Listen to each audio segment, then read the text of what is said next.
How to log into Virtualizor control panel. You will receive a welcome email from your VPS provider where you can find a VPS login URL, username, and password. Enter the URL in the address bar of your browser and open it.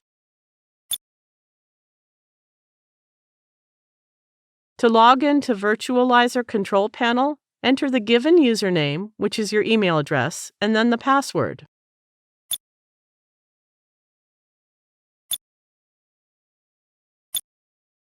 We can now manage VPS from this VPS management area. We will check the VPS status, etc., also in another video. Thank you for watching.